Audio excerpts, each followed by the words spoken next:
ETF index mutual funds నేర్చుకుని stock మార్కెట్లో రాణించాలనుకుంటున్నారా? వెంటనే ఈ నెంబర్కి కాల్ చేయండి. నమస్తే రమగారు. నమస్తే జయ. రమగారు, మోటివేషనల్ టాక్స్, స్పీక్స్ మనం చూస్తూ ఉంటాం, వింటూ ఉంటాం. చాలామంది మోటివేషనల్ స్పీకర్స్ కూడా ఉన్నారు. అయితే ఒకళ్ళది విని ప్రభావితం అవుతూ ఉంటాం చాలాసార్లు. కానీ మనకి మనం ఎలా మోటివేట్ చేసుకోవాలి? అసలు చేసుకోగలుగుతామా? ఆ కాన్సెప్ట్ ఉంటుందా? ఇప్పుడు నేనున్నా, నాకు ఏదైనా ఒక ఆలోచన వచ్చింది అనుకోండి, వెంటనే మీకు కాల్ చేస్తా. రమగారు ఇట్లా అయిందండి, ఏం చేయమంటారు ఏంటని. మీరు ఏదో సలహా చెప్తారు. అమ్మయ్యా, ఓకే, ఇలా చెయ్యొచ్చు అని ఒక ఆలోచన నాకు వస్తుంది. మీరు లేరు, అప్పుడు ఎట్లా? లేరు ఇన్ ద సెన్స్ నాకు అందుబాటులో లేరని, అదే. వేరే రకంగా కాదు. ప్రతిసారి ఎవరో ఒకళ్ళు ఎలా అందుతారు? అంతే కదా, మనము. కానీ మరి మన ఆలోచన కరెక్టో రాంగో ఎట్లా రమ్మగారు? వేరే పర్సన్ నుంచి వస్తేనే కదా అది. ప్రతిసారి అలా కుదరదు కదా జయ. మన నిర్ణయం మనం తీసుకోవాలి. తీసుకోకపోతే ఎట్లా? ఇండిపెండెంట్గా ఉండటం, సెల్ఫ్ డిపెండెన్సీ, మన మీద మనం, ఆత్మనిర్భరత అంటారు చూడు, అదనమాట. నువ్వు ఎంతసేపు అమ్మ చెప్పో, నేను చెప్పో, అక్క చెప్పో, వీళ్ళెవరో ఒకళ్ళు చెప్పాలి అని అనిపిస్తుంది. అవును, అవును. అది రెగ్యులర్ది కదా. ఆఫీస్కి ఇన్ టైం వెళ్ళిపోవాలి. ఆఫీస్లో నిర్ణయాలు నువ్వు చేసేస్తావు. నీ ఇవాళ ఏ హెయిర్ స్టైల్ పెట్టుకోవాలి నువ్వే చేసుకుంటావు కదా. వేటికి పడవు. అమ్మో నేను ఇది హ్యాండిల్ చేయలేను అనిపించంగానే నీకు డిపెండెన్సీ వస్తుంది. ఇప్పుడు ఏం చేయాలి అని ప్రశ్న రాగానే ఎవరు చెప్తారు దీనికి సమాధానం అని చూస్తాం. మొదట ఆ క్వశ్చన్ మానేయాలి చేయాలి. ఇప్పుడు ఏం చేయాలి అనగానే ముందు ప్రకాష్ చెప్తాడా, అమ్మ చెప్తుందా, అమ్మగారు చెప్తారా? ఆలోచించకూడదు. అసలు నేనేం చేయగలను ముందు దీనికి. నేను ట్రై చేసి నా చేత కాకపోతే నేను ఒక ఆలోచన చేసి ఇది కరెక్టేనా అని అడగాలి. ఆలోచన చేసి మరి మిస్టేక్ అయితే రమ్మగారు అవుతుంది. రెండోసారి నేర్చుకోవా నువ్వు? కాదు, ఇప్పుడు అర్థం లేకుండా బొట్టు పెట్టుకోవాలని నేను పెట్టుకుంటాను. మొదటి రోజు ఇక్కడ ఎక్కడో పెడతా. 4 సార్లు 5 సార్లు పెట్టాక కరెక్ట్గా చూసుకుని పెట్టుకోండి. అద్దం ఉన్నప్పుడు అద్దం కూడా చూసుకుంటాం. అద్దం ఉంటే అద్దం కూడా చూస్తాం. లేనప్పుడు నేను చేయలేనని బొట్టెట్టుకోవటం మానేయం కదా. అలాగా మోటివేషనల్ స్పీచెస్ వింటే జయ మనకి ఎట్లా ఉంటుందంటే ఒక ఉద్రేకంలాగా వస్తుంది. మోటివేట్ అయిపోతాం. భలే చేసేయాలి, ఇవాళ రేపటి నుంచి ఎల్లు నుంచి అలా ప్లాన్ చేసేసుకుంటాం. అంటే మోటివేషనల్ టాక్స్ వినక్కర్లేదు రమ్మగారు. మనకు ఒక నచ్చిన పర్సన్, ఇప్పుడు మీరున్నారు, మీరు చెప్పారనుకో, నాకు అది మీరు ఒక స్పీచ్ లాగా చెప్పక్కర్లా, ఇలా చేయ అని అంటే చాలు, అదే అది చేసేస్తా ఇంకా అంతే. ఇప్పుడు నీ సంగతి జనరల్ పీపుల్ అయితే అట్లా కాదు కదా. ప్రతి వాళ్ళకి ఎవరో ఒకళ్ళు ఉండరు, అందరికీ నమ్మగారులు ఉండరుగా.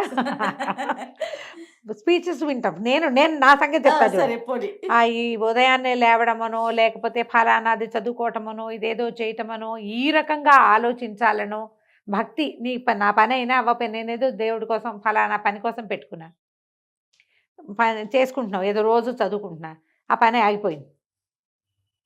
ఇది మానేయాలా వద్దా? ఇది చదివేది మానద్దని గురువుగారు ఒక ఆయన చెప్పారు, మహానుభావులు. పొద్దున్నే కళ్ళకద్దుకోవాలి వాళ్ళ ఫోటోని. మానద్దు. ఆ పని అయినా అవ్వకపోయినా ఇది కంటిన్యూ చేయమన్నారు. చెయ్యి, నువ్వు చేసే విధానాన్ని మానేయద్దు అని. యాక్చువల్గా ఆయన నా చెప్పాల, సార్వజనీనంగా చెప్పారు. టీవీలో టాక్స్ వింటుంటాం కదా. మొక్కుబడి ఒకవేళ మొక్కున్నాం, మన పని తీరలేదు, మన పని అవ్వలేదు, అయినా కూడా మొక్కు తీర్చుకో. నాకు నచ్చింది అది. ఏమిటి నీకు నాకు బాకీ? దేవుడికి నాకు పని అవ్వలేదు, నేను ఇచ్చింది మొహం చూడని పక్కింటి ఆవిడకి కిటికీ తలుపు వేసినట్టు దేవుడిని కిటికీ తలుపు వెనకాల తోసేయగలమా? మనం తోయకూడదు. ఇది మోటివేట్ అయ్యా. ఇది చాలా అద్భుతమైన సబ్జెక్ట్. ఇది ఎవ్రీ టైము యూజ్ అవుతుంది. ఎప్పుడు మనం ఇలాగే ఆలోచించాలి. ఇలా నేను మోటివేట్ అయ్యాను, నేను అనుకుని, నేను దాన్ని నమ్మి బాగా ఆలోచించి దాని మీద నేను అది ఫాలో అవుతూ నేను ఇంకొకళ్ళకి చెప్తా. ఇలాంటి పెద్ద విషయాలు, అద్భుతమైన విషయాలు, జీవితం అంతా ఉపయోగపడే విషయాలు ఓకే కదా. ఇప్పుడు అలా కాకుండా చిన్న చిన్నవి ప్రత్యేకమైన సబ్జెక్టులు ఉంటాయి. వెళ్ళాలా వద్దా, చేయాలా వద్దా, చేస్తే ఏమవుతుంది, చేయకపోతే ఏమవుతుంది. ఇవి ప్రతిసారి మనమే బేరీజ్ వేసుకుంటూ, మనమే ఆలోచించుకుంటూ, మనమే ఏదైనా ఒక డిసైడ్ చేస్తే, ఎవరి సలహా లేకుండా ఓ గంతేసి ఫెయిల్ అయిందనుకో, ఫెయిల్ అయిపోతే మనం డిమోటివేట్ అయిపోతాం. చిచ్చి మనం సొంతంగా ఆలోచిస్తే పాడైపోతున్నాము అని. ఎప్పటికీ నువ్వు సొంతంగా ఆలోచించవా? ఇలా ఉండొచ్చా? ఇండిపెండెంట్గా లేక డిపెండెన్సీ ఎప్పుడు ఎవరో ఒకళ్ళు మంచి మాట చెప్పాలి. అందుకని మన వాళ్ళు చాలామంది నన్ను చూసుకునే వాళ్ళు లేరు, చెప్పేవాళ్ళు లేరు. ఎంతసేపు అవునవునవును. ఎవరైనా చెప్పాల్సిందే. ఉమ్. ఎప్పుడు ఎవరో ఒకళ్ళు చూసుకోవాలి, ఎవరో ఒకళ్ళు చెప్పాలి. దీనివల్ల ఏమవుతుందంటే మానసికంగా బలహీన పడిపోతాం జయ. మనం ఓకే. చాలా వీక్ అయిపోతాం. ఒక రకమైన పనికిమాలినతనం వచ్చేస్తుంది మనకి. ఎప్పుడు ఏడుపు గొట్టుగా ఉంటాం మనం. ఉమ్. ఇంకోటి ఏమిటంటే మన ఒక తట్టుకోలేనితనం, అనారోగ్యాల పాలైపోతాం. అది కష్టం కాదు? మరి చాలా కష్టం. చాలా కష్టం కదా. ఇప్పుడు మన వాళ్ళలో నడి వయసు వాళ్ళందరూ ఇలాంటి సమస్యల్లోనే కొట్టుమిట్టాడుతున్నారు జయ. ఒక ఏజ్ వచ్చేసరికల్లా అమ్మా నాన్న వెళ్ళిపోతారు, సిబ్లింగ్స్తో సెపరేషన్ వస్తుంది, మాకెవరు చెప్పేవాళ్ళు లేరో అని ఏడుస్తారు.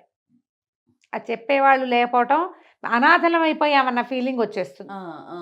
అది ఎంత బాధిస్తుంది. దానివల్ల ఏమైతే ప్రోగ్రెసివ్గా ఉండరు వీళ్ళు. అవును, అవును. ప్రోగ్రెసివ్గా ఉంటారు, మానసిక సమస్యలకి లోనైపోతారు. అక్కడి నుంచి ఏం చేస్తారు, తమ కింద ఉంటారు కదా, తమ వెనకాల ఉన్న వాళ్ళకి అతిగా వాళ్ళని కాచి కాపాడడం మొదలు పెడతారు. ఉమ్. నాకెవరు చూసేవాళ్ళు లేరు కాబట్టి నేను నిన్ను అద్భుతంగా చూసుకుంటానంటారు పిల్లల్ని, కోడళ్ళని, కొడుకుల్ని, అల్లుళ్ళని కూడా. వాళ్ళు ఇందులో నుంచి తప్పించుకోవడానికి ట్రై చేస్తారు. నువ్వు చూడక్కర్లా, మా సంగతి మేము చూసుకుంటామంటారు. వాళ్ళు అంటారు. వాళ్ళకి నీకు గొడవ కరెక్ట్ కదా.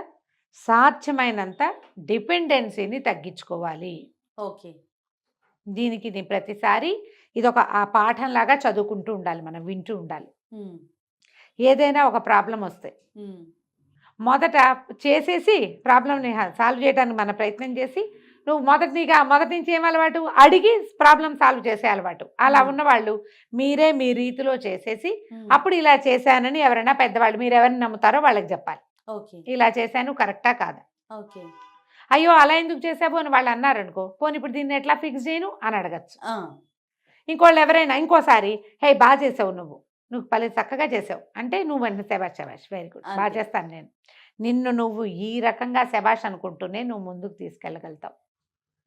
దీంట్లో ఉద్యోగాలు, చదువులు, కొనుబళ్ళు, పెళ్లి సంబంధాలు, ప్రయాణాలు చాలా ఉన్నాయి. దాంతోపాటు వంట వార్పులు అంటే చిన్న చిన్న విషయాలు కూడా ఉన్నాయమ్మా. వంట వార్పు చిన్నదని కాదు, ఏదో నా ఒక వంటకం చిన్నది, ఉమ్. అలాంటివి కూడా. ఏ వస్తువు ఎక్కడ పెట్టాలి, ఉమ్. ఇళ్ళు మారాలి, ఉమ్. సామాన్లు కొనుక్కోవాలి, ఏదైనా స్థలాలు పెద్ద పెద్దవి, డబ్బులు మదుపు పెట్టటాలు, ఇవన్నీ కూడా వస్తాయి జయ. దీనికి మొదట అసెస్మెంట్ ప్రాక్టీస్ అనేది ఒకటి పెట్టుకోండి. ఓకే. ఏదైనా సరే మీరు ఒక పని చేయాలి, మామూలు పనులు కాదు, కొంచెం పెద్ద రకం పని అనుకోండి. ఉమ్. మనం వాట్ ఈజ్ వాట్ అనేది రాయడం ప్రాక్టీస్ చేయండి. మీరు కాగితాల మీద రాస్తే మొత్తానికి మనకి బేళ్ళు అవే తయారవుతాయి. ఫోన్లలో కూడా రాసుకోవచ్చు. టు డూ లిస్ట్ రాసుకుంటున్నాం కదా మనం. అవును. ఈ వారం ఏం చేయాలి, ఏం పనులు ఉన్నాయి అనేది రాస్తున్నారా? ఎంతమంది రాస్తున్నారు? నీకు అలవాటు ఉందా జయ? లేదు రమ్మగారు. నీకు అలవాటు లేదు, నీకు అలా సాగిపోతూ ఉంటుంది. ఉమ్. కాకపోతే నీకు రాసే అలవాటు ఏముందంటే నేను చెప్పినవన్నీ రాసేసుకుంటూ అంతే. ఉంటావు నువ్వు. మీదే కదా రమ్మగారు, ఎవరితో ఇంటర్వ్యూ Guestలు అందరివి రాసుకుంటూ రాసుకుంటా. ఉంటాను. ఈ లిస్ట్ నీకు ఎలా ఉపయోగపడుతుందో చెప్పే 2 వాక్యాల్లో. మామూలుగా ఉపయోగపడటం కదా రమ్మగారు, ఎక్కడ ఏది మిస్ అయినా నేను వెనక్కి వెళ్ళి చూసుకుంటాను, ఏం జరిగిందని తెలుసుకోవాలి, ముందుకు నడవటానికి నాకు ఆ లిస్టు. ఎంత పుస్తకం? మా ఆయన ఈ రోజే ఇచ్చాడు నాకు కొత్త పుస్తకం. కొత్త డైరీ. ఇక రాసుకోవటమే. అంతే, ప్రతిరోజు నేను చేసే ప్రతి ప్రతి- వర్క్ దాని మీద పెడతా. ప్రతి వాళ్ళు అది చెయ్యాలి. ఏమైనా కొన్నాం, ఏమైనా కొంటాం, కొనుక్కోవాలి, ఏం చేయాలి, ఎక్కడికి వెళ్ళాలి, వెళ్ళినప్పుడు ఎంత అయింది, ఎక్కడికి వెళ్ళాము, అలాంటివి రాయటం ప్రాక్టీస్ చేసుకోండి. ఇప్పుడు స్మార్ట్ ఫోన్స్ వచ్చినాయి, ఫోన్లలో అలాంటి సౌకర్యాలు Notes పెట్టుకో. బోల్డ్ నోట్స్ పెట్టుకోవచ్చు కదా. ఒకసారి ఇప్పుడు ఏదైనా ఒక ప్రాబ్లం వస్తే, ఇంతకుముందు ఇలాంటి సమస్య వచ్చినప్పుడు ఏం చేసామో వెనక్కి తిరిగి చూసుకోవచ్చు. సింపుల్ వాక్యాలలో రాసుకోండి, రికార్డ్ చేసి ఉంచుకోండి. అంటే ఇప్పుడు మనం ఏం చేయాలి, మనకి ఎలాంటి సలహా కావాలి అనేది రాసుకోవాలంటారు. ఏం రాసుకోమంటున్నారు మీరు? ఇప్పుడు ఒక పని చేసాం మనము, ఆహా. ఈ పని ఎట్లా చేసాం, దాని తాలూకు ఒక ప్రాబ్లమ్ని మనం ఎట్లా ఫిక్స్ చేసామో ఒక సినాప్సిస్ లాగా రాసుకోండి. ఓకే. ఈజీ. ఓకే. ఇప్పుడు నేర్చుకోవడమే జయ ఇది. అవును, ఇప్పుడు మీరు అవునండి. ఇందులో నుంచి బయటపడాలనుకుంటే, ఇప్పుడు జయ నా సంగతి తీసుకో, నీకు నేనున్నా, లేదా మీ అక్క, 2 అక్కయ్యలు ఉన్నారు, అమ్మ ఉంది, నా ప్రకాష్ మాట్లాడతాను. అవును. నాకు ఎంతమంది ఉన్నారు? ప్రతిసారి ఒక్కొక్క విషయానికి ఒక్కొక్కళ్ళని సలహా అడుగుతాను జయ నేను. ఆహా. ఈ విషయం వీళ్ళనే అడగాలి అని ఉంటుంది. వాళ్ళు ఎవరు లేకపోయినా, ఎవరితోటి మాట్లాడపోయినా నేను నా పని నేను చేసేసుకుంటా. మీరు ఒక నిర్ణయం తీసుకున్నాక వాళ్ళని అడుగుతారా, వాళ్ళని అడిగేసిన విషయాన్నే నిర్ణయంగా తీసుకుంటారా? అలా కాదు, 2 రకాలుగాను చేయొచ్చు, 2 రకాలుగాను చేస్తాను. నేను డిసైడ్ అయిపోయాక ఇగో ఇట్లా చేశాను అని చెప్తా. అది కరెక్టో కాదో వాళ్ళు చెప్తారు. చెప్పచ్చు. చెప్పడానికి అవకాశం ఉంది. ఒకవేళ అలా కాదు, నాకు ఏం చెయ్యాలో అర్థం కాకపోతే, ఇలా ఉంది, ఏ పాలు పోవటం లేదు నాకు, ఏం చెయ్యాలో, అలాంటి స్థితి వచ్చేదాకా మనం డిపెండెన్సీకి వెళ్ళకూడదని నా ఉద్దేశం. అసలు నువ్వు ఏం ఆలోచించవు దాని మీద, ఆలోచించకుండా సలహాలు వెళ్ళిపోతాయి. వాళ్ళ బ్రెయిన్ పనిచేయాలి. పని చేయదు అని అంతే. అది చేయకూడదు, అది చేయకూడదు. ఓకే, నేను ఇలా చేయాలనుకుంటున్నాను ఏంటి అని అడగచ్చు. ఎంత డిఫరెన్స్ ఉంది రమ్య గారు. ఎందుకు లేదు, చాలా ఉంది జయ, చాలా ఉంది. ఇప్పుడు నేనున్నానా, ఇప్పుడు ఇది చెప్పాలి, చచ్చిపోతున్నాను నేను. ఈ బాధలు, నా బాధలు చెప్పుకోవడానికి ఎవరు లేరు నాకు. కెమెరాకి, నీకు కాదు, నాకు కూడా కదా. కెమెరాకి చెప్తున్నాను నేను. చెప్పండి. చెయ్యొచ్చా, ఈ పూజ చేయొచ్చా, చేయకూడదా, ఇలా ఉంది, వెళ్ళొచ్చా, వెళ్ళకూడదా, అక్కడికి వెళ్ళాము, చేయొచ్చా, ఇవాళ 5వ రోజు గుళ్ళోకి వెళ్ళొచ్చా, శివుడికి మల్లెపూలతో పూజ చేయొచ్చా, కమలా పళ్ళు నివేదన పెట్టచ్చా, పెట్టిన పళ్ళు మనం తినచ్చా, ఎవరింటికైనా వెళ్ళొచ్చా, అసలు ఏమో ఆలోచించరా మీరు? దొరికితే చాలా మరీను. కాదండి, కమలా పళ్ళు నివేదన పెడతామండి, అమ్మ వాళ్ళు ఎవరింటికో వెళ్తే వాళ్ళు అరటిపండు తొక్క తీసి పెట్టారట, కమలా పండు కూడా తొక్క తీసి పెట్టాలి, తీసి పెడితే పెట్టు, లేకుంటే లేదు. మానే, అది కూడా అడగాల. కానీ అసలు అనుమానాలకి ప్రశ్నలకి తావే ఉండదు కదా రమ్మగారు. ఒకదాని తర్వాత ఒకటి, ఒకదాని తర్వాత ఒకటి. గ్యాప్ లేకుండా వస్తాయమ్మా, ఆ, ఆ. గ్యాప్ లేకుండా. ఇలాంటివన్నిటికీ మీరు డిపెండెన్సీకి వెళ్ళకండి. ఓకే, మీరు ఏం చేస్తారో అది చెయ్యండి. మీరు చెయ్యలేనిది, చేత కానిది, అర్థం కానిది, అక్కడేదో కొంప మునిగిపోతుంది, అప్పుడు సలహాలకు వెళ్ళండి. దానికి మిమ్మల్ని మీరు మోటివేట్ చేసుకోండి. నా లైఫ్, నా స్టైల్, నాకు ఒక పద్ధతి, మా ఇంటికి ఒక పద్ధతి, మా జాతిలో ఒక విధానం, దాన్ని ఫాలో అవ్వకుంటూ వెళ్దాం మనము. నేను ఏది హ్యాండిల్ చేయలేకపోతే అప్పుడు అడుగు. ఇవి రోజువారీ వ్యవహారాలు కూడా ఎంతసేపు నీకు ఎవరు సలహా చెప్తాడమ్మా? అంటే లేనిపోని లేనప్పుడు అనుమానాలు కదా రమ్మగారు. ఈ అంతే. అనుమానాల వల్లే ప్రశ్న వస్తుంది. ఏం కాదు, మనం భక్తితో ఉండాలి. ఫర్ ఎగ్జాంపుల్ అనుకుందాం, అంతే, అదే కమల తీసి పెట్టు, తీయకుండా పెట్టు, పెట్టు. తొక్కతో పెట్టు, చెట్టు తీసుకొచ్చి పెట్టు. భక్తి అనేది ఉంటే అదే అసలు ప్రశ్నే లేదు. లేదు. అంతే. ఇప్పుడు ఈ ఒకదాని దగ్గర మొదలుపెట్టి, ఈ చిన్న వాటి దగ్గర మొదలుపెట్టి పెద్ద వాటికి కూడా మీకు ఏం చేయాలో అర్థం కాదు. ఏదైనా సమస్య రాగానే ఎవరు అవును, సలహా అవును. చెప్తారా అని చూడకండి. ముందు మీ బ్రెయిన్కి పని పెట్టండి. Super super, excellent. ఇది ఇలా చేస్తే ఏమవుతుంది, చేయపోతే ఏమవుతుంది, to do or not to do అనేది ముందు మీరు ఒక బేరీజ్ వేసుకున్నాక, నేను ఇట్లా అనుకుంటున్నాను అని మీరు సలహాకి వెళ్ళచ్చు. Right, okay. అసలు సలహా తీసుకోకండి అని నేను చెప్పటలా. ఎవరితోటి మంచి మాట్లాడద్దు అని ఎందుకు చెప్తాం మనం? అదే మంచి కదా. మాట్లాడడానికే కదా మనం ఉన్నాం అవునవును ఇక్కడ. అవునవును. కాబట్టి ముందు మీరు ఆలోచించండి, ఇది అసలు అడగాల వద్దా, ఇది చేయొచ్చా మనం, నేను ఇలా చేస్తున్నాను, ఎంతకాలంగానో చేస్తున్నాను, పోనీ నేను తప్పు చేస్తున్నాను అని మీకు అనిపించింది అనుకోండి, అది కూడా అడగాలి. ఇదేమైనా నేను పొరపాటు చేస్తున్నానా, నేను కరెక్టా కాదా అనేది ఒక చిన్న సాధారణ సలహాతోటి సరిపోతుంది కదా. అక్కడ అది తీరింది అనుకో, ఇప్పుడు ఇంకోటి ఉంది జయ ఇందులో, ఓసారి ఒకళ్ళు చెప్పిన సలహా ఫలించిందంటే ఇక వాళ్ళే గురువు, అంతే. అలా కూడా ఉంటాం మనం. ఏంటంటే మనకి ఇది అలవాటైంది జయ, ఇది తప్పని నేను అంటల్లా, మొత్తం మీద ఆల్టుగెదర్ అర్థమైంది కదా, ఇది అవసరమైందే. కాకపోతే ఏంటంటే ఇలా వాళ్ళు చెప్తేనే కానీ నేను అడుగు కూడా కదపననే పిచ్చలోకి మాత్రం వెళ్ళపోకండి. మన ఎవరి బ్రెయిన్ కి వాళ్ళు పని పెట్టమంటున్నారు, ఆలోచించండి, అంతే. బాగుంది రమ్మ గారు. నమస్తే. నమస్తే జయ.